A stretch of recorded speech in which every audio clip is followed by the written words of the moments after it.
Right, E3, or at the very least the digital corpse of what used to be E3, is right around the corner now. We're in that little window of time where leaks are about to start dribbling out right before we're completely flooded with so many teasers and trailers and gameplay and news and promises and release dates that we don't know which way to look.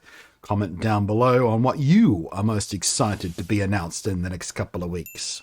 But just before all of that starts happening, in a couple of days, a game is releasing that might just slip past some people, or risk getting buried, or be overlooked because it's a weirdly named sequel, and some people might think, well, I can't jump on now, it's already been so many other games and I won't know what it's all about. Forget that, put it out of your mind. I think it is 100% worth checking out, even if you've never played anything else in the series ever before, and even if the acronym MMORPG normally doesn't interest you because it's not your typical MMO really. It is also free to play, and in a proper, honest and real free to play way that's so rare these days. Yes, there are microtransactions, of course they have to pay for it somehow, but they're remarkably and completely optional in a very, very real way, and players who do go true free to play are not disadvantaged or compromised or inconvenienced in any gameplay way at all. So at the very least, that's a good start, and it means trying it out only costs you a little time and isn't just a piece of bait to get you hooked until they can trick you into spending like so many other free-to-play games are. It is also a sequel, but like I said, don't let that kick you away either. It's set a full 1,000 years past the previous game in a completely different part of the game's galaxy, and mechanically, the game has been overhauled so significantly you won't be lost trying to learn anything, as nothing really leans on anything from the older game.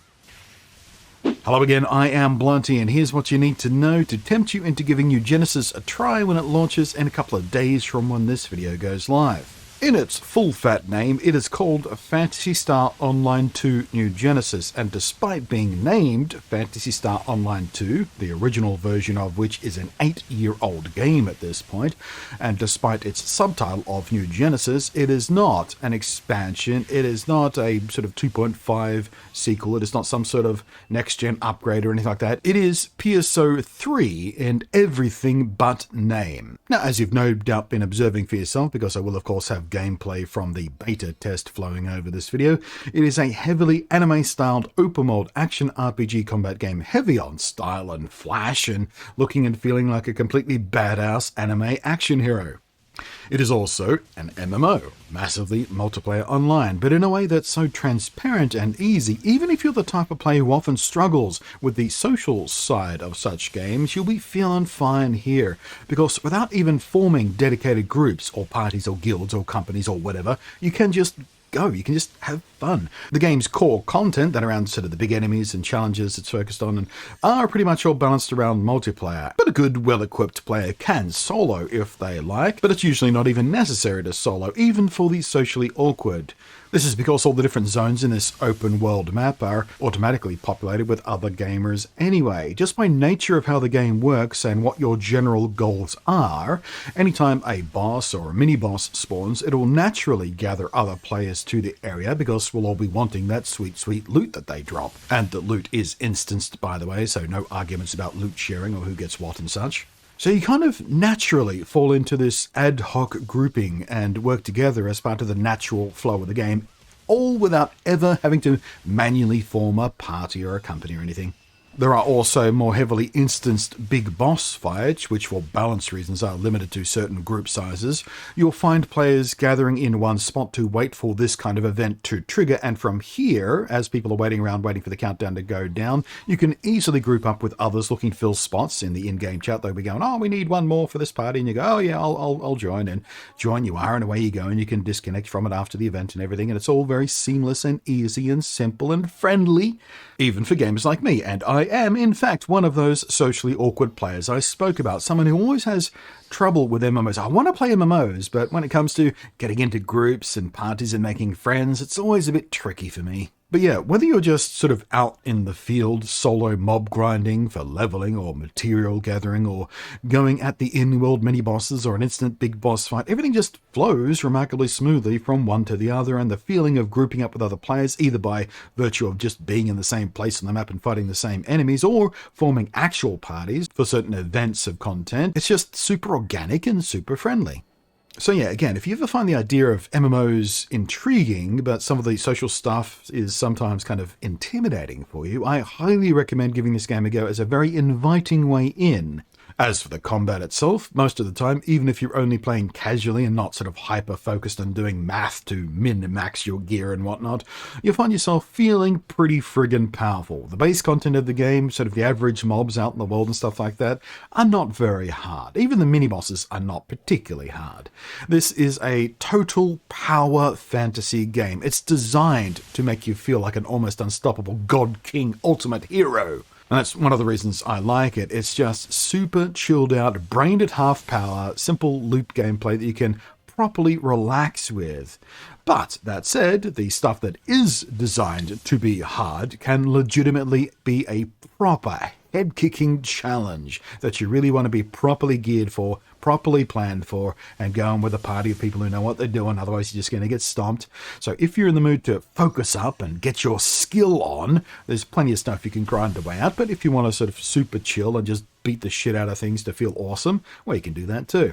There's also lots of interesting ways to play with various combos and weapon combos, but all without getting too complicated for its own good as well. In look and feel, it's kind of like Genshin Impact in many ways, but also by nature of that game's own inspirations. Of course, Breath of the Wild has to be mentioned somewhere here, but of course bigger and splashier and more action anime than either of those two games ever were.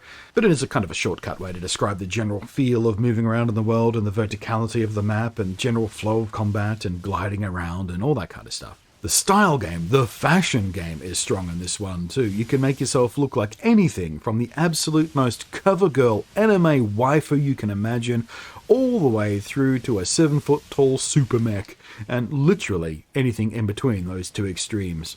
The clothing and weapon cosmetic choices are some of the most beautifully designed and wonderfully detailed and made with care and passion and talent stuff you will see in any game. The previous game had crossover events with the likes of Sonic and Sword Art Online and Neon Genesis Evangelion and many more licensed crossovers over the years, so I'd expect the same to be happening in New Genesis 2 because they were always popular events. Your combat options range from ultra close melee classes to full ranged options, great swords and katana and twin daggers and dual-wield pistols and rifles and magic casters. Basically, all the common action RPG stuff is here, whatever your tastes are for that kind of stuff. You get to choose a main class and a subclass, which you can mix and match between the two in interesting ways to really drill down into unique playstyles that suits whatever you're into. You can change classes if you like as well, if you decide you're not into that anymore or just want to try something new.